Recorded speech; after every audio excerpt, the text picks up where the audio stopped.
So I've been watching you for a long time. I saw you. You were on one of the most legendary seasons of Tough. I saw the episode of how you got in that TKO and that was just a really fun season of Tough. How was that like for you?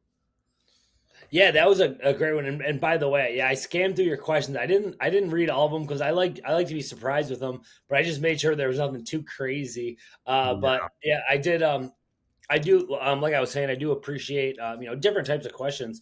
So yeah, the Ultimate Fighter was it was just a great experience. It was the first time that I got to train with like super high level guys, like guys that were already in the UFC, guys like Uriah Faber, Conor McGregor, guys that ended up like just absolute legends of the sport. Um, so it started off really good, and then unfortunately, when I lost my fight, it just turned into kind of like mayhem, and that's when all like the crazy stuff was happening because everyone takes it really seriously until you get eliminated, and then it was like, okay, now you're still training every day, but you can also like drink yeah, and then like you get kind of bored because you don't have your cell phone or anything like that. So then it kind of got a little wild there towards the end because you get a little like some cabin fever where you're just sick of being in the house. yeah, But overall, like I wouldn't trade that experience for anything because living with all these like wild fighters, um, it makes everything else a lot easier. Like when you have to like take a fight now, or getting used to fighting guys that level, it became a lot easier after that point. So for me, it was something that I wouldn't want to do again, but I'm glad I did it the first time. yeah. Well, what's I can imagine how crazy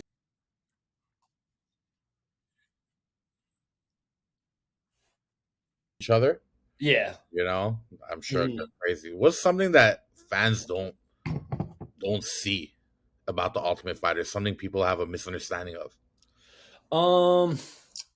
So I would say the biggest thing for me, like rewatching it, was the biggest thing was it's kind of like taken out of order. So like I know for my season they showed a lot of stuff that like episode 1 and 2 that didn't happen till like the end of the season because I think when people first get there, I don't really think much happened outside of the house. Like, not much happened in the house for the Mhm. first few weeks, probably the first like 3 or 4 weeks, because everyone was in the tournament. So everyone was like pretty much sober, training, going to bed on time, doing everything. Yeah, But then by the last couple of weeks, there's only a couple of people left still in the tournament. So everyone else is drinking, partying, yeah, getting in fights, causing drama. And they used a lot of that stuff like early in the episodes. And they kind of like misrepresented how the house was because they wanted to make it look crazy yeah. the whole time, but it really wasn't like that. So they kind of take everything out of order. And I just thought that was like one of like the main things that I was like, oh wow, I'm like that didn't happen like that. But Yeah, it's it's make it interesting. it's TV magic, so they can obviously they're allowed to do that. Yeah, damn, that's crazy. And what's something about like just being a UFC fighter fans don't like misunderstand or don't know about? Um, man, well, speaking of your, Never Made Weight podcast, I think people don't understand how much making weight really goes into it. Like, man, that's a full-time process where most fighters, including myself, when we get booked for a fight, it's like one of like the main things you're thinking of the whole training camp. You're thinking of, okay, I gotta be this much weight going into this, and then you have to do everything right fight week to make sure you make weight, and that's why so many guys miss weight because it's just such a big process of. I just don't think fight fans understand how much like how stressful it is, and that's like one of like the main things where I think of other athletes and I'm like, man, it would be so much easier to do this if we didn't have Yeah, to worry about making weight. yeah, But since everyone does it, you have to do it. You know what I mean? So I lose, sure, yeah, 25, 30 pounds in training camp just getting ready for a fight. So it's a much bigger process than people think. yeah. I know for a fact I could never do it. I've heard a lot of fighters talk about, hey, like the fight is literally the easiest part Yeah. of having a fight. Hmm. So I've heard that many times, and I know like I've never had to make weight for anything. I've never fought before, but yeah, I can't even like just dieting is a bitch for me. You Yeah, know. it's brutal, man, and it definitely takes your mind off the fight, which I guess could be a good or a bad thing, Yeah. because you're just so focused on it, and especially when you get to the UFC, you don't want them taking 20-30% of your purse away. You might lose out on $10,000, Yeah, $20,000. I've seen that all the time. It happens all the time. Yeah, and You're it's Italian, Billy? I'm sorry. Are you Italian? Yeah, I'm Italian. Okay, so it's definitely hard for you. Everything is carbs Yeah, in yeah. Italian diet, right? Everything we make is good. Probably have a So shitload of chicken parm. yeah. After you make weight, you could eat whatever, and then then after you fight, you could really eat whatever. But it's definitely a big part of the game. Yeah, super hard. And like every time I watch you, like I love watching you fight because you're very violent. You not only were you on Tough, you were on Contender Series. And Yeah. Contender Series, the way you finished that fight was like sheer violence. Like it felt like you just knew that if you turn up the meter all the way, you were taking him out of there. Hmm. And that was a sick finish. And you have a lot of firefights. The one with Shane Burgos firefight, wild fight. What's going through your head in these exchanges? Like in an intense exchange, what's going through your head? Yeah, I mean, I think it's just how I've always been. Like I got into the UFC as a fan, just like you, just like anyone else who enjoys watching MMA. I always wanted to be that guy who puts on exciting fights, and especially going into those fights with like Shane Burgos and like Alex Hernandez, I knew they were super aggressive as well. So I just knew going into it, like, you gotta take this guy out before he takes you out. So I go into those fights like, I'm prepared to be as violent as I can. Yeah. And sometimes it works out and sometimes it doesn't. But at the end of the day, I think a lot of fans appreciate my style, Oh just yeah. knowing that, like, Oh yeah. I'm gonna do whatever I could do to not only win, but make sure it's not a boring fight. Yeah, you definitely give off the showmanship vibes. Like you're like super like it's watching you fight is very fun, always very fun. And you're right. You know, oftentimes you see like fighters when they go into those firefights. Sometimes it works in their favor, sometimes it doesn't. But at the end of the day, the fans always win. Hmm. I feel like that's another thing people appreciate too. Like real UFC fans. I've been watching UFC since like '07. So Okay.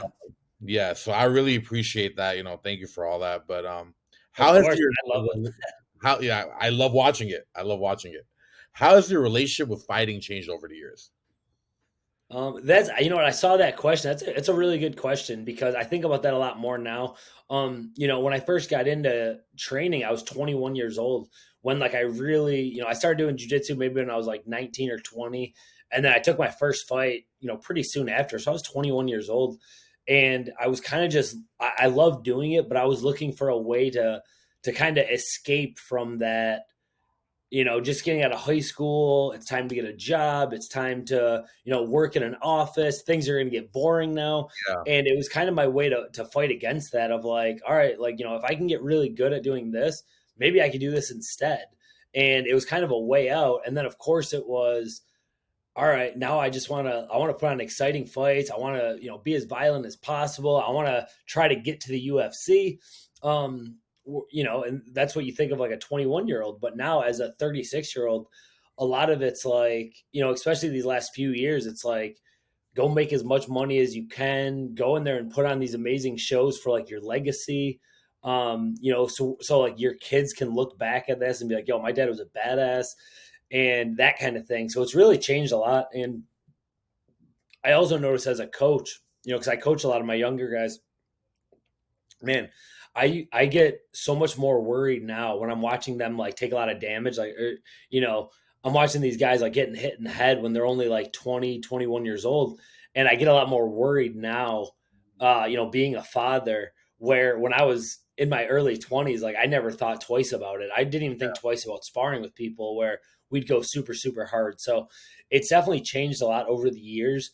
But the one thing that's remained consistent is just like my love and my passion for it. And when when my manager or Sean Shelby tell me who I'm fighting, I still get those same like butterflies where like I'm like envisioning the stadium that we're gonna fight in, my opponent, like, when we touch gloves and we start banging, like, so I still have that same passion for it. It's just changed kind of how I look at it from an older perspective. Makes sense. Makes sense. I feel like I've seen that too.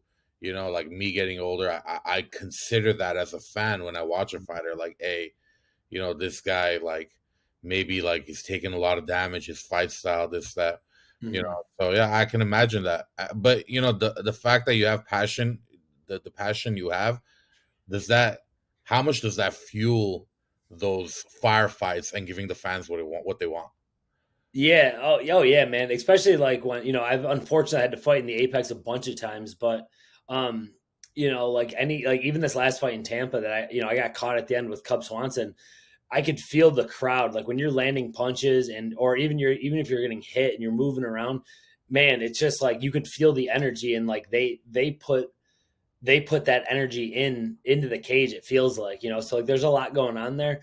And I always tell my fighters, I'm like, guys, you never know when it's going to be your last fight. So I always try to like enjoy every moment of it, because any fight could be my last one. Yeah, And yeah, I just love it. It's the best feeling in the world. It's If you could bottle that feeling up and sell it, it would be worth $1 million, because yeah, huh? it's just like an amazing feeling that you can't buy. So when my career is long gone, like I'll always look back and appreciate a lot of those moments. And the rumbling when the crowd goes crazy. How strong do you feel it in the octagon? Oh yeah, it's like I said, it's just it's crazy, man. It's just such a crazy feeling, just knowing when, like when Bruce Buffer says your name and the crowd's going crazy, and it's like a surreal feeling. It's almost like you're like watching TV, but like you're watching yourself, because Yeah, everyone's watching you, yeah, and you're just like trying to enjoy it, but then you also like, you have to fight somebody, but you're also like getting embraced by the crowd. So it's definitely like it's a feeling that like you don't want the moment to go by, but yeah, you also know you have to like handle your business. So it's a very cool feeling, almost like a dream. And like I said, I wouldn't trade it for anything in the world. yeah. Yeah, it's absolutely crazy. Been to a lot of cards myself. I remember when Nunez finished Cyborg in Oh yeah, yeah, that was crazy. Inglewood Forum. I was there, and I thought the place was going to go down. Honestly, um, so I can only imagine how that feels. You know, being in the octagon, finishing somebody. You know, and then the crowd's going crazy. I Mhm. wouldn't even know how to celebrate. I would look like Jason Tatum doing every single celebration I could, uh you know? Uh, yeah.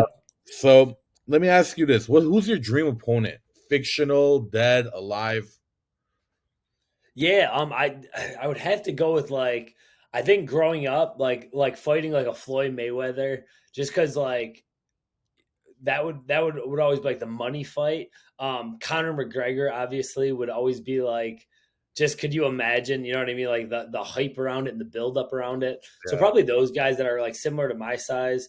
Maybe like one of the Diaz brothers, just because like I'm such a huge fan of them. yeah, That would be cool. Like just like one of those legendary fights. And I've been very lucky to fight, like Cub Swanson and Barbosa and Burgos and some pretty big names. yeah. But yeah, I would say Conor McGregor, 170, not have to cut any weight. That would definitely be like a dream fight for me. Sick, sick. Yeah.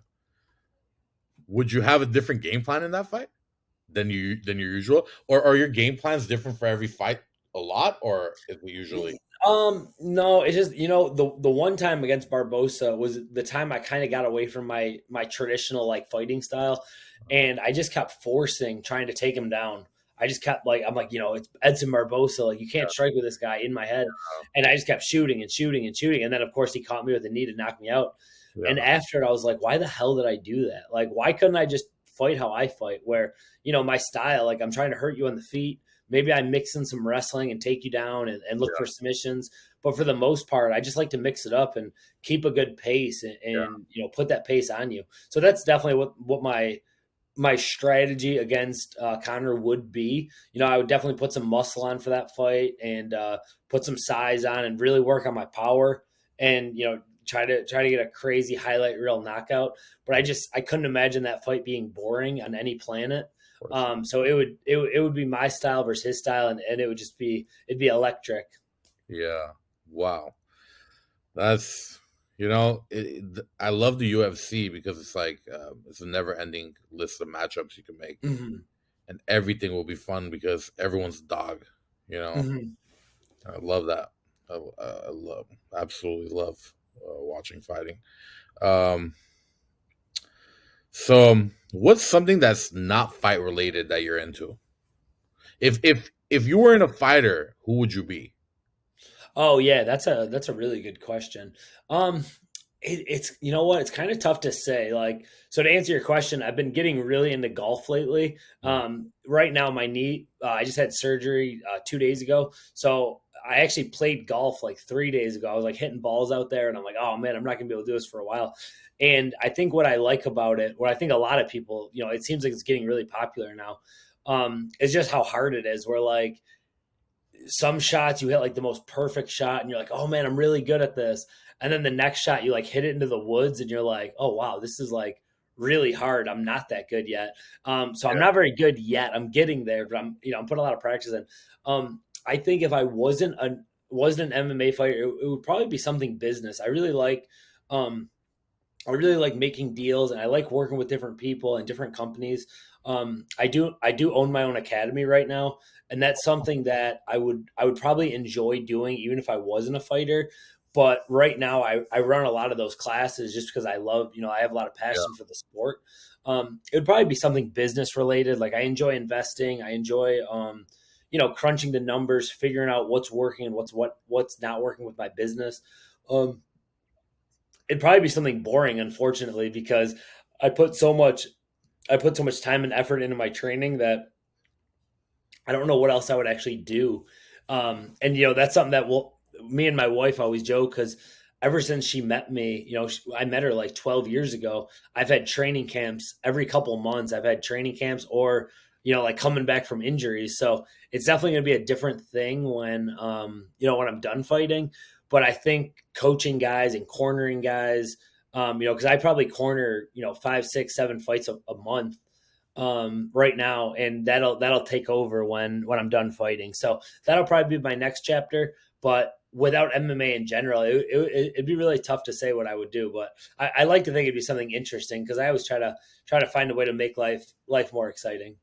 yeah, yeah. I feel like when you're really like passionate about something, you can't really imagine your life without that. Yeah, You know, it'd be tough. yeah, like you're so deeply embedded, as you said. Like, not only have you been a fighter for so long, you own your own academy. Hmm. You're like teaching, you're cornering other fighters. God knows you might have like a 6 year old in your class that might be a welterweight champion one day. You know, Yeah, yeah. I always joke, man, that I think when my career's all said and done, people might know me more as a coach than even as a fighter. And it's kind of hard to imagine that now because this has been like my identity. But we have so many good guys, and we have such a nice like little group of fighters that it's like a big family. Like everyone cares so much about each other, and everyone helps each other, and it started when I started coaching in like 2017. I would just do it to kind of help, kind of build up our team a little bit. But now it's turned into like this big thing where we have guys that could be on the contender series and in the UFC in the next couple of years. So it's definitely something to look out for. But like we said before, I still have so much passion. I'm 36 now, and I still have fights left in my UFC deal. So I definitely have some unfinished business, especially how that last fight ended. But when it's all said and done, it's going to be a long coaching career. I could tell. that sounds like a lot of fun. I mean, look, any team that, um, it's not a selfish. They don't have selfish members. Everyone's looking out for each other. It starts from the top. Hmm. So, that's probably just a testament to like your attitude and your approach to fighting and just, running a team in general. So Hmm. I mean, we're Absolutely. excited to see that, in the future. I mean, but not just yet. We need some more. We need some more Billy Q. We need some. Yeah. There, I Well, still it's got not in a some selfish, fights on the table. in a selfish way. We need more of you. You know. No, no, So, I know, man. And I told my coach after my last fight because he's been my head coach Matt Arroyo. He's been with me since day one, and the last two fights is the first time I've ever lost back to back fights. So he's like, and we've had over 30 fights together, so we've never lost back to back fights. So we're like, man, what's going on with this? And he's like, you might want to start thinking about, is this it for you? And right away, I was like, no, dude, there's no way I'm going out like that. Like I got so much more to give. And I'm like, let's see how this next one goes, and we'll kind of go from there. But I'm already so motivated to come back from this knee injury and have just an amazing training camp. And I know, like, you know, uh, if Cub Swanson doesn't land that right hand, who knows how that fight finishes? yeah. So I know I got a lot more to give, and I know I can get smarter and better and put on another great performance. What makes me go crazy about MMA is just like there are just so many things that can happen. So Mhm. like one little thing changes the course of the whole fight. You know, and so I it's know. so hard to call. Like I used to think when I was younger, I was in high school and stuff, or after high school, I used to think like, yeah, I know so much about MMA. I can call, oh, this guy's gonna win that guy. Until you start actually betting on the fights, and if you actually bet on the fights, you'll realize Yeah. you know much. You know, Yeah, a lot can happen in there. yeah. So I'm gonna take it to a little more of like outside the box question. Um, you can add one weapon to MMA. Okay. Like it could be anything: swords, nunchucks, folding chair. What are you picking and why? Huh. Okay, yeah, I did see this one. I was like, I don't know about this. So, I mean, obviously as a fighter, I think that would change a lot of people's participation. If you're like, hey, this guy's going to get a sword, I think it would definitely limit the amount of people that would be willing to fight. I have watched. I don't know if you've watched them. They do like these night fights. Have you seen those before? The Russians? Yeah, well, the Russians do it, and there was actually so like I said, I corner a bunch of fighters. I was at these fights the other day. It was probably like 3 months ago, and it was they put it in between one of the fights. They had a night fight right here in Florida, and the guys were fully dressed up in knights, and the guy had like these like real dull swords and like these big like Shields. shields. So I'm thinking, I'm like, what the hell is this all about? Like, I'm gonna watch. Like, I had to like literally like leave the locker room, and I'm like, I'm definitely watching this, obviously. And so these guys are like punching and hitting each other, and sure enough, the guy got knocked down. He's on the ground, and the guy comes up to him and hits him with his shield, and it went like through his like armor and hit him in like the face. And so I'm like cage side. I had a video Damn, of it. It was wild. that's And brutal. then the guy's like, and he's like making all this noise. And I'm like, dude, I think they just like killed that guy. And sure enough, they like removed his mask and everything. And he's got a huge like gash on his chin. So his chin was like bloodied everywhere. So Damn. I was like, damn, dude, like these guys are wild to do this. So I don't know if it's possible to add any weapons. Would it be exciting? Yeah, it'd be like some like Roman, some like Roman Empire type battles. But those night fights, I even had some guys on my team that were like, I would love to do that. And I'm like, dude, what are we doing here? Like, I couldn't imagine cornering a Hey, guy. violence Yeah, doesn't discriminate. yeah. So I would, if they did add some kind of weapons, like they would have to add like the armor too, because those night fights, I will say, like no one was looking away when those guys were fighting. There's two guys like literally in night costumes, um, but it was like in like an open venue in Florida, and it was probably like 90 degrees, so it was insanely hot. So I would have to vote for though some kind of night fights would be cool. And in Russia, I know they do them all the time. But man, I wouldn't do that unless they threw some serious cash at me. So Yeah, for sure. Yeah, for sure. I mean, obviously, I'm a humongous MMA. I'm all about MMA, so that would yeah, totally ruin the sport. It's just a yeah. hypothetical question. Of Uh, course, of course. And it's always fun to think about that. And like I couldn't imagine, like back in like the Coliseum days, like imagine watching that, like two people literally fighting till like one of them gets murdered. Like you're Yeah, like, damn, dude, like that's intense. yeah, and the guy who everyone wants to lose has to turn around and be like, you're not fucking entertained or what? You Yeah, know, like yeah, you wanted me to exactly. die. I fucked everybody up. Now you want me Yeah, to, so yeah. You guys want me to die now too? but that takes us to Roman Coliseum. I'm glad you mentioned that. That takes me to my next hypothetical question. Um, the setting is the Roman Coliseum. How many Billy Quarantillos is it going to take to beat a gorilla? And Okay. and what's the game plan? Yeah, so I saw this is when I saw that I was like, okay. So, everyone's been saying like a hundred men versus a gorilla. I definitely don't think it would take that many of Billy Q's, especially because we would definitely be on the same page. We would Yeah, probably be some kind of connection. I'm thinking the number would have to be like 25. I think like 25 Billy Q's because I know how to punch, I know how to kick, I know how to get violent, I know how to get grimy in there. And our strategy would definitely be like at least like 10 or 15 of us are going to try to just jump on him right away, and that's a good number. Imagine 15 guys jumping on this yeah, giant monkey. yeah. And then Overwhelmed I real mean, quick. dude, we're going to have to get grimy. Like you got to go for his eyes, you got to kick him in the nuts Yeah, if yeah, you for can, sure. grind his eyes out, punch him in the face, choke him. I know gorillas probably aren't easily choked. It's probably Yeah, going to take a couple of us out, probably bite some of us pretty bad. But I think overall, that question, if 100 men can, it really depends of like how they attack. Like if it's like if it's like a Royal Rumble where like they're sending one guy at a time, man, that gorilla is probably having a pretty easy time. yeah, yeah. But if you get a bunch of guys like A some handicap match. yeah, like some kind of like some military guys or some MMA guys that know how to kind of fight together, Yeah, that's a different story than like if you take 100 guys that have never been in a fight and they don't lift weights and they're not very aggressive. Yeah, that girl is probably gonna be a bloodbath. But I yeah, think if you're strategic, I think 25, maybe 20 Billy Q's because that's kind of a lot of people still. yeah. 20 Billy Q's like in where I'm at now, I'm probably like 175, 180 pounds right now. I think 20 of us would do all right. That's a good number. That's a good number. We saw some crazy responses over this last month with this question. Uh, Yeah.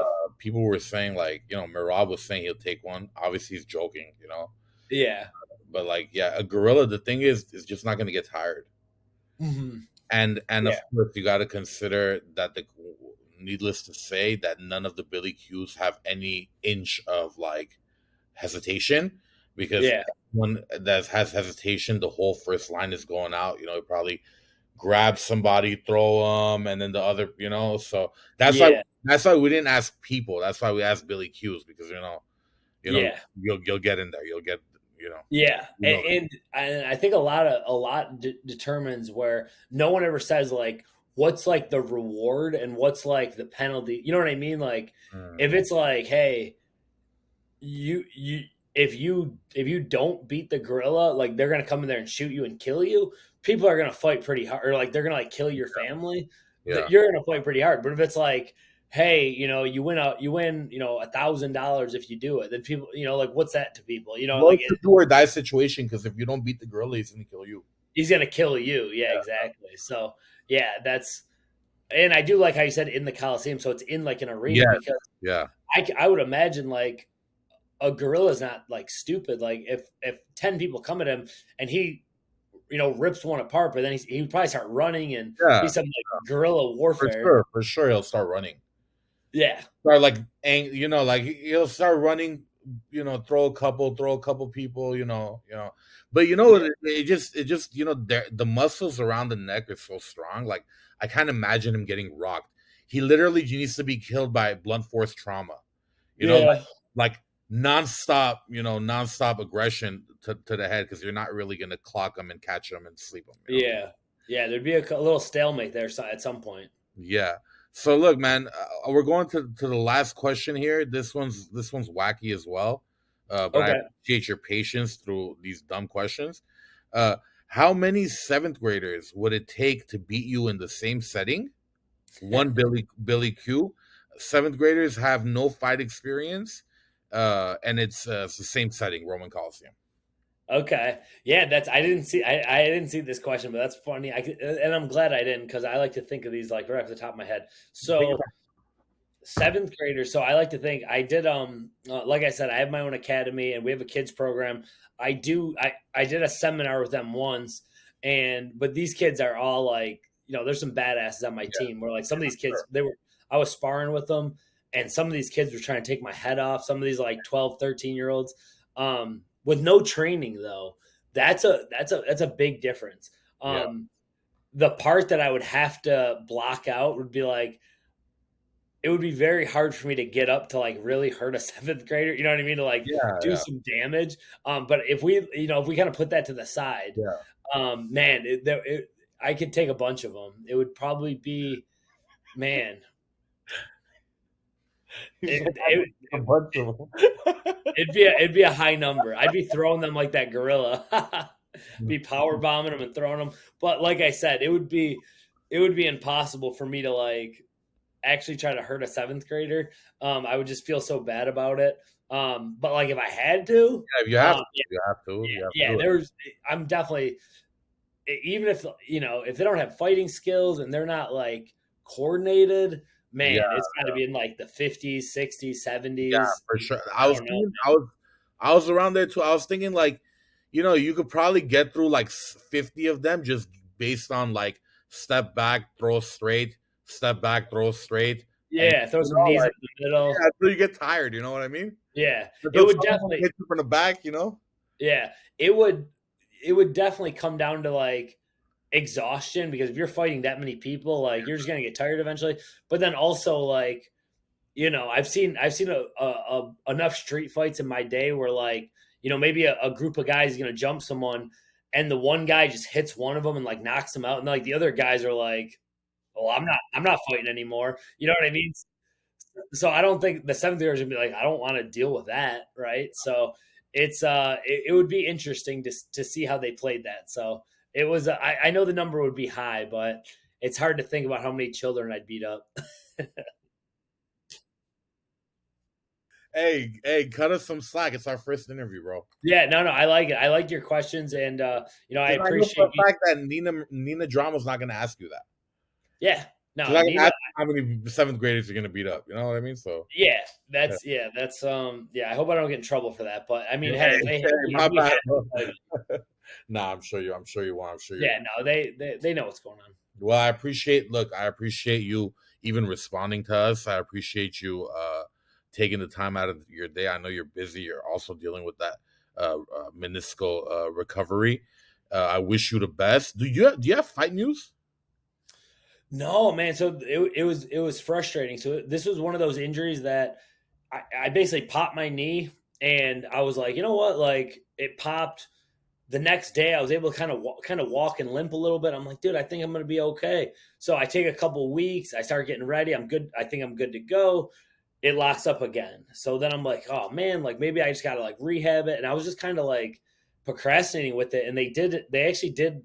They were like starting to offer me names and dates and stuff. And I was like, this looks good. And like I even teased on my Instagram, like, yo, I think I got something coming up. And then sure enough, I go to spar again, and it was like the worst lockup. And I was like, oh, dude, I'm Damn. like, I have to get this looked at. So got the MRI, got the surgery. Um, I think now like I'm aiming to fight maybe like October or November, because they said 3 to 6 months. You don't want to like come. Pretty speedy. That's a pretty speedy comeback, though. Yeah, exactly. You don't want to like come back too early and make it worse. So I'm hoping, like, I'm kind of aiming towards MSG. Like I would love to fight on MSG again. That would be like, a dream come true. But yeah, like I said, we're on day 2 right now. I feel great, but I'm still on painkillers, so it's still taking it one day at a time. Yeah, yeah, I can imagine. Well, we wish you the best, man. We wish you a speedy recovery. Is there anything you want to say to the fans or any of your supporters before we log out? No, man. I just I'm gonna get a quick pick. I appreciate you donating to the Down Syndrome Foundation My of pleasure. Florida. Pleasure. That one means a lot, and I'm gonna get a picture and post that. That's a special group that one of my good friends, he has a son with Down syndrome, and that it touches it touches me and a lot of people I know. So I really appreciate that. And thanks for having me. It was a fun interview. Like I said, I'm kind of on the bench right now, so I'll be back soon.